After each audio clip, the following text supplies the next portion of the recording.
Ligados e integrados. Realização Canal Rural. Oferecimento Seara. A qualidade vai te surpreender.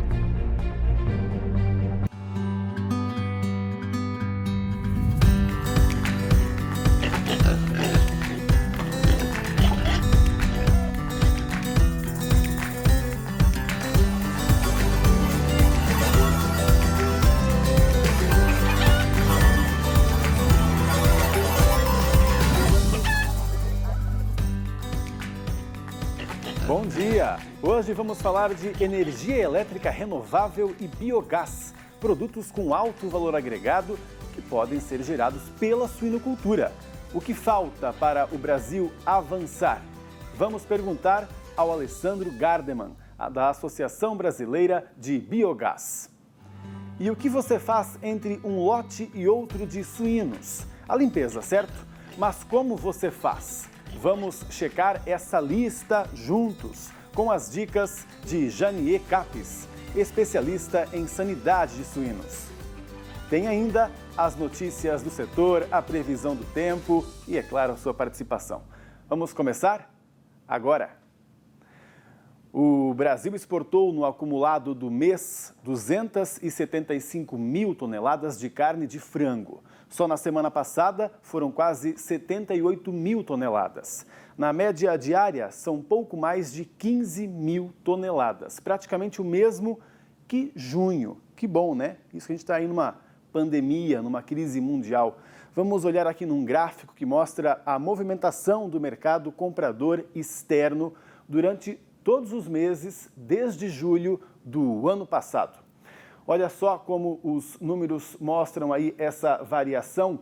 Do ano passado, você já percebe que as barras que mostram aí a diária, né, de número exportado, as barras, percebam como elas são menores, né? E como esse ano aí a gente tem elas maiores. Fevereiro ali alcançando as 18 mil toneladas diárias enviadas de carne de frango in natura. Em março caiu um pouco, em abril já recuperou, em maio recuperou mais ainda, aliás, é o maior volume que nós temos, né? Quase 19 mil, junho 15 mil e julho batendo aí e o mês não acabou ainda, então deve passar o mês de junho. Ao que indicam esses números, julho desse ano deve ficar abaixo do mesmo mês do ano passado, mas já demonstram alta em relação a junho desse mesmo mês, o que pode nos sinalizar, tomara então, uma reação do mercado externo em meio à crise. É isso que mais importa, né? 9.690 gigawatts de energia elétrica. Guarde esse número. Sabe o que dá para fazer? Abastecer durante um ano mais de 5 milhões de casas no Brasil. Sabe como a gente poderia produzir essa energia elétrica sem usar recursos naturais, como água e vento, o que é muito comum hoje em dia, né? Sabe como poderíamos fazer? Com dejetos que sobram das granjas de suínos. Pergunta mais importante é, por que a gente ainda não faz? Vamos perguntar ao Alessandro Gardeman, que é presidente da Associação Brasileira de Biogás. Alessandro, um bom dia para você. Muito bom dia. Muito obrigado aos ouvintes. Obrigado você por ter aceitado, por ter vindo conversar com a gente. Ô, Alessandro, são números muito legais, né, dessa produção que a gente pode ter aí de energia ou do biogás. Por que o Brasil ainda não faz? Acho que é toda uma história, né? O produtor teve que avançar muito, aprender, desenvolver, e principalmente dentro de um cenário histórico que não tinha a questão regulatória resolvida. Isso nos últimos anos aconteceu. Então, tanto a regulação do setor elétrico quanto a regulação do setor de gás. Então, hoje você consegue remunerar adequadamente e vender o teu biogás de maneira eficiente e dentro das regras de mercado. E com isso, agora, tendo a remuneração adequada, isso tem 2 ou 3 anos que terminou toda essa regulação, a gente pode remunerar adequadamente um biodigestor bem feito, remunerar adequadamente, né? Transforma o biogás num produto. E aí a gente acha que tem que cuidar do biogás assim como cuida do produto agrícola, do produto agropecuário, né? Então, transformar isso numa fábrica de biogás. Legal, legal. Já temos regulação então, né? Deixa bem claro para o pessoal de casa, só rapidinho, dá para fazer tanto a energia elétrica, que eu posso, inclusive, nessa minha produção, me corrija se eu estiver errado até, né? Porque isso acontece quando eu tenho uma geração de energia dentro da propriedade. Eu posso ligar ela no caso, a energia que vem da companhia, da minha cidade ou do meu estado, né, do país, isso pode ser retornado, né, ou posso usar na propriedade, e o biogás eu posso utilizar no meu maquinário, por exemplo, ou em veículos. A questão do biogás tem dois mercados, né? Tem o mercado de energia elétrica e todo produtor tem excedente suficiente para abastecer todo o próprio consumo e ainda exportar para a rede, né? E vender e ganhar dinheiro com isso. Ou pode purificar isso, transformar isso em gás e abastecer caminhão, abastecer trator. Está saindo trator agora da New Holland da Gás, da Scania com caminhões. Então, a coisa está engatando nesse sentido. E também vender, inclusive, hoje impostos. Você pode vender imposto, pode injetar no gasoduto. Virou um produto.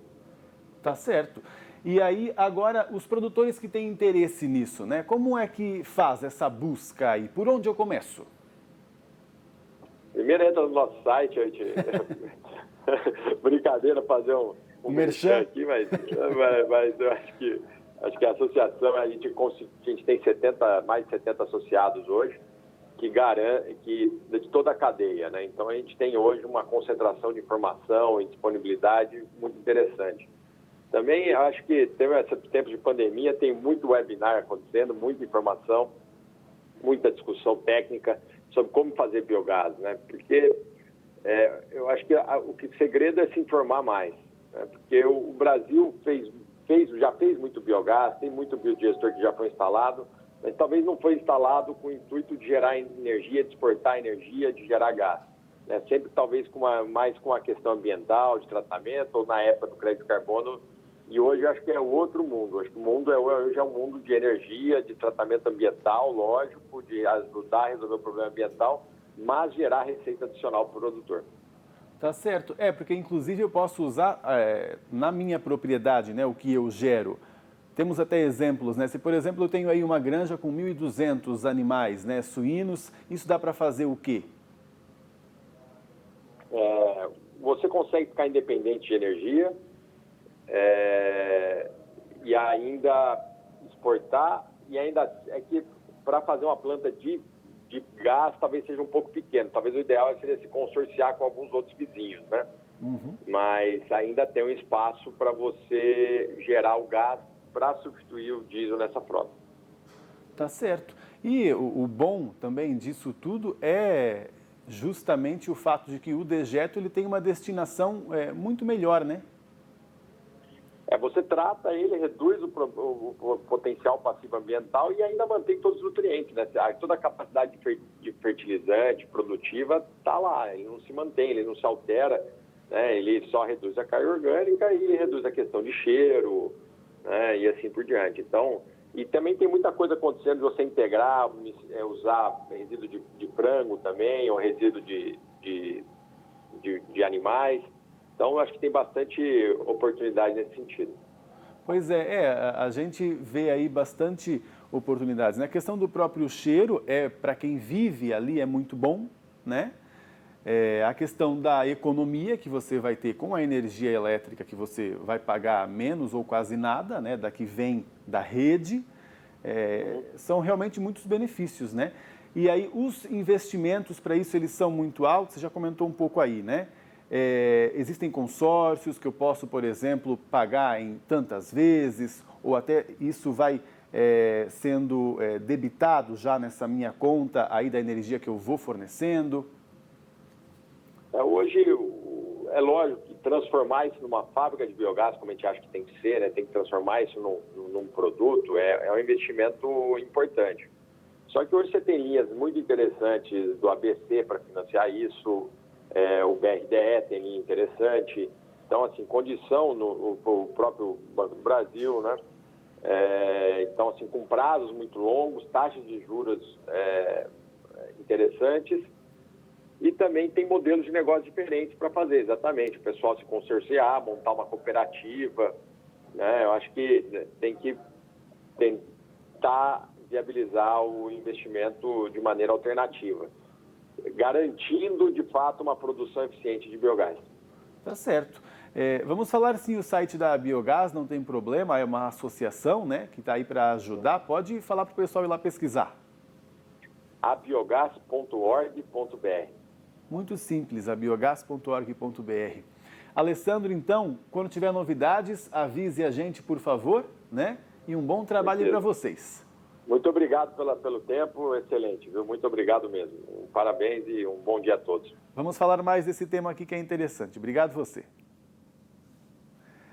Agora vamos à previsão do tempo. A Priscila Paiva está de volta hoje para contar para a gente. Bom dia, Pri.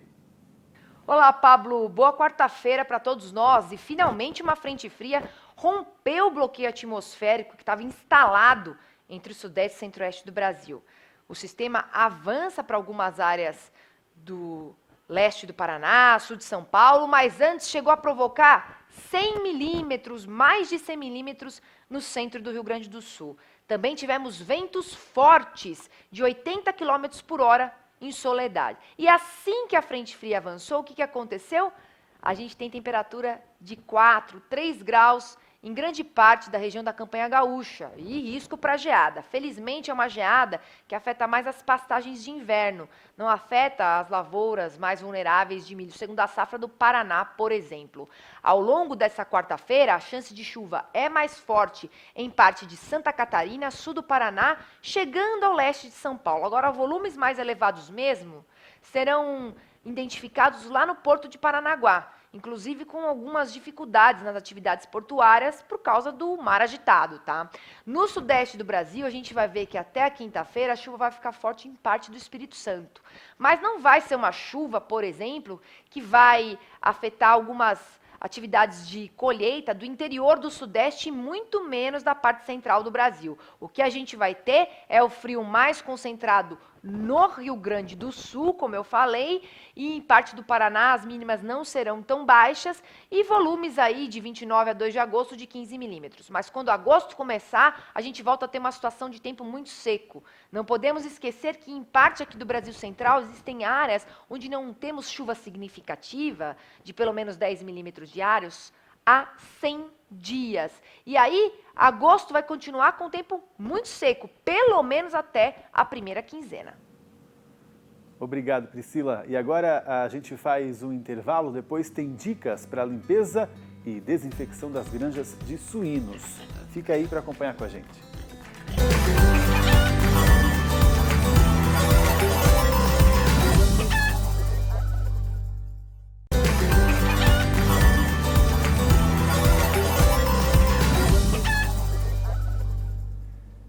Ligados integrados de volta e agora, suinocultores principalmente, hein? Mas serve para todo mundo, viu?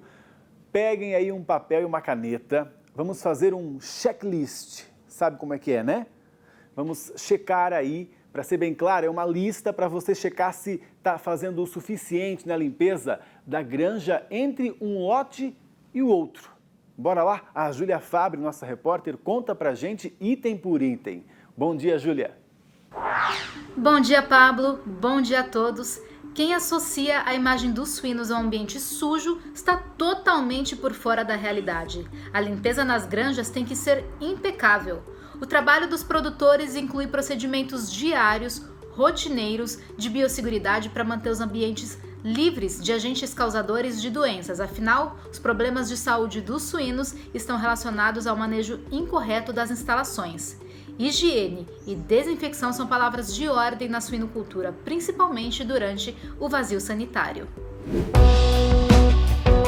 Na suinocultura estrutura o sistema conhecido por todos dentro, todos fora é o mais indicado para a higienização da estrutura. Funciona assim: todos os animais são transferidos de uma instalação para outra dentro da granja ao mesmo tempo. Aí, as baias e celas são limpas e desinfetadas, quebrando o ciclo de transmissão de vírus e bactérias entre os lotes.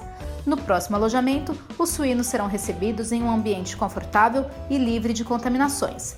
Vamos às etapas. Após a saída dos animais, é preciso iniciar a limpeza seca com pá e vassoura, esvaziar as calhas ou fossas existentes, desmontar e lavar todos os equipamentos da sala e, no máximo 3 horas após a saída dos animais, iniciar a limpeza úmida.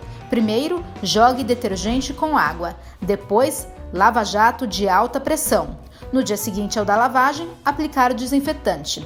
Observar com cuidado a correta diluição do desinfetante, seguindo sempre a recomendação do fabricante. Desinfetar todas as superfícies da sala e todos os equipamentos. Nos meses de inverno, usar água pré-aquecida a 37 graus para diluir o desinfetante. No caso da sala de maternidade, fazer essa segunda desinfecção com vassoura de fogo. Aguardar o vazio sanitário mínimo de 5 dias, deixando a sala fechada. Montar os equipamentos e alojar os animais na sala limpa e desinfetada. O produtor deve lembrar que a limpeza seca com pá e vassoura na presença dos animais deve ser feita diariamente de 1 a 3 vezes ao dia, dependendo do tipo de instalação. Nas fases de cobrição e gestão, normalmente utiliza-se o sistema contínuo, em que não há vazio sanitário. Nessa situação, para reduzir a contaminação do ambiente, deve-se lavar e desinfetar as baias ou boxes sempre que um lote de fêmeas for retirado. Agora, então, vamos conversar com um especialista, vamos sentar direito também, né, para receber aqui o Janier Capes, que é médico veterinário e especialista em sanidade de suínos. É a primeira vez aqui com a gente, né, Janier? Bom dia, bem-vindo. Bom dia, Pablo. Tudo bem? Tudo certo. Muito obrigado por ter aceitado o nosso convite. Janier, não tem desculpa, né? Tanto da limpeza diária, aí, de 1 a 3 vezes por dia, quanto entre um lote e outro. Tem que fazer. Tem que fazer, Pablo. É um papel muito importante aí que o nosso amigo integrado precisa fazer. O papel de limpeza e desinfecção, ele tem o intuito aí de diminuir a carga bacteriana presente numa granja. Diminuindo essa carga bacteriana na granja, a gente diminui a possibilidade de o suíno ser acometido por uma doença, né? Então a gente acaba reduzindo a mortalidade desse lote e também acaba tendo um melhor desempenho desses animais durante esse lote. Certo. E aí até os equipamentos que eu vou ter para fazer isso, como por exemplo, eu vejo ali esse jato, né, de pressão d'água, ele é essencial. Não tem como não ter. Esse jato é essencial porque ele tem que ter um nível de pressão para retirar toda a matéria orgânica, né? Porque esse micro-organismo causador de doença, ele vai estar presente na matéria orgânica. Então é muito importante que esse jato ele tenha uma pressão adequada para retirar toda essa matéria orgânica no momento da limpeza ou até no momento da desinfecção. Uhum. E se passa até no teto, né? Por quê? Para o pessoal entender a importância. É importante assim, ó, a gente pode dividir a parte de limpeza e desinfecção nos diferentes setores. A gente tem a maternidade, a gente tem a creche, a gente tem a terminação. Vamos usar o exemplo da maternidade. O leitão, no período de gestação da fêmea, a fêmea ela tem uma placenta que impossibilita a passagem de imunidade para o leitão. Então, por exemplo, se esse leitão ele nascer num ambiente muito contaminado, num ambiente com uma carga bacteriana muito alta, esse leitão já vai estar se contaminando no início porque ele não vai ter imunidade. Então, esse leitão ele só vai adquirir imunidade no momento de mamar o colosso da fêmea. Então, se ele nascer num ambiente com uma carga muito alta de micro-organismos, ele já vai adoecer nesse momento. Outro fator muito importante é na creche, porque assim, o desmame é uma fase de muito estresse para o suíno. Então, ele vai sofrer o estresse do desmame, ele vai sofrer o estresse do transporte, ele vai passar de uma dieta que era só de leite na maternidade, vai passar por uma dieta de ração. vai ter naquela baia que ele vai ser alojado, ele vai alojar com os leitões, filhos de outras fêmeas, então vai ter um processo hierárquico aí. Então, se ele for alojado num ambiente com uma carga microbiana muito alta, ele também vai acabar adoecendo já no momento do alojamento do lote. Tá certo. Mas comenta para a gente até dessa parte da limpeza mesmo, né? De passar esse jato em tudo, esse desinfetante em tudo, inclusive no teto, para o pessoal entender essa importância, né? Porque às vezes eles podem achar que só no chão, na parede tá bom, quer agilizar o serviço, né? É importante assim, ó, essa é uma fase que muitas vezes o nosso produtor integrado ele acaba achando que é uma fase uma fase de intervalo que não precisa realizar o trabalho. Mas assim, a importância disso é já para o próximo lote. Se o produtor não realizar corretamente essa limpeza, não desinfetar toda a parte do galpão, forro, cortina, comedouros, bebedouros, piso, baia, corredores, e muitas vezes também o que acaba sendo negligenciado é a parte do carregador, que fica externo à granja. Então, se ele não fizer isso de forma correta, ele vai sofrer consequências já no próximo lote. Então, é muito importante que todas as superfícies da instalação sejam desinfetadas. E quando o suíno for alojado naquela instalação, ele não tenha contato com essa matéria orgânica que tem esse micro-organismo. Então, por isso é importante um jato forte, ele tirar toda a matéria orgânica. A própria limpeza é essencial porque ela já retira 80% da matéria orgânica. E após isso, a desinfecção, então, ela retira 99% dos micro-organismos. Então, por isso que é muito importante. Bem lembrado aí que você disse do carregador, por exemplo, esses equipamentos todos, né? Não é só a estrutura, não é nem negligenciar às vezes, é esquecer mesmo, né? Acho que tem que limpar o piso, o teto, tal, passa também na parede, né? Para tirar tudo que ficou ali de pó e tal. Mas, por exemplo, os equipamentos, né, Janier? E conta para a gente também sobre o produto que eu devo utilizar ali, diluído com a água, né? Quais são os indicados? Na empresa, a gente indica aí, a gente tem o produto indicado aí pelo corpo técnico da empresa, certo? Então, por exemplo, o desinfetante, geralmente ele é diluído ali 1 litro a cada 1.000 litros de água e usado 1 litro da solução por metro quadrado da instalação. E o desinfetante da mesma forma, ele é diluído 1 litro de desinfetante a cada 1.000 litros de água e é usado 1 litro da solução por metro quadrado da instalação. Isso é muito importante usar essa diluição, porque se a gente usar uma diluição maior, esse desinfetante ele vai perder a ação dele, certo? Pois é, e também não é bom ficar inventando muito, né, Janier? Faltou produto, vou colocar um pouquinho de álcool com detergente aqui, tá bom. Não é assim? Não, o produto utilizado tem que ser orientado pela empresa e na diluição correta. Outro fator muito importante também é a água que a gente vai diluir esse produto, né? Se a gente utilizar uma água com presença de matéria orgânica, uma água suja, esse desinfetante ele já vai ter uma ação lá na presença, já no momento da diluição. Então, depois do momento de você usar ele na instalação, ele já não vai ter ação sobre os micro-organismos. Pois é. Tá certo, então. Janier, obrigado, viu, pelas dicas aí importantes. Um bom trabalho aí para você. Até uma próxima. Obrigado, Pablo. Obrigado pela oportunidade. É uma satisfação muito grande estar participando do teu programa. Muito obrigado. Valeu, pessoal que agradece aqui. Um abraço. Agora vamos ver mais uma daquelas histórias de quem descobriu um novo sistema para produzir, para fazer parte, que é o de integração. Parece que todo mundo ganha nessa união aí. De granja em granja, o Brasil só cresce.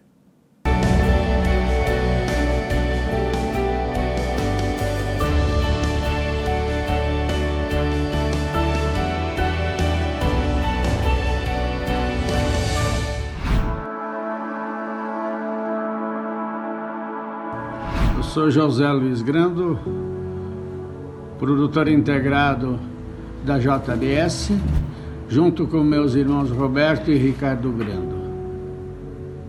Atualmente temos 2 unidades de produção, uma com 600 matrizes e um modal com 1.100 matrizes.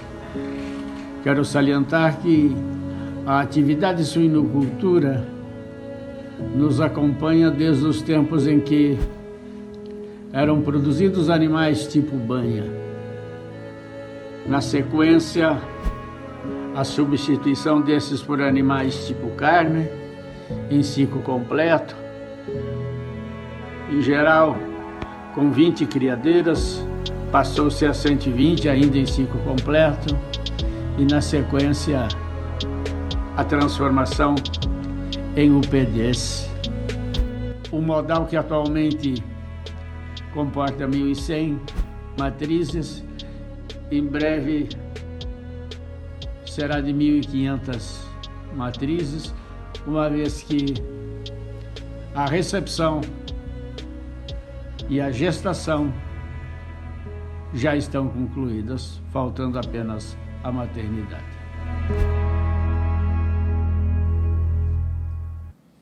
O programa de hoje fica por aqui, então a gente se vê amanhã, você já sabe, né? 11h30 da manhã, deixa eu organizar aqui a nossa sala. Um abraço então, viu? 11h30 da manhã aqui no Canal Rural. Tchau, tchau.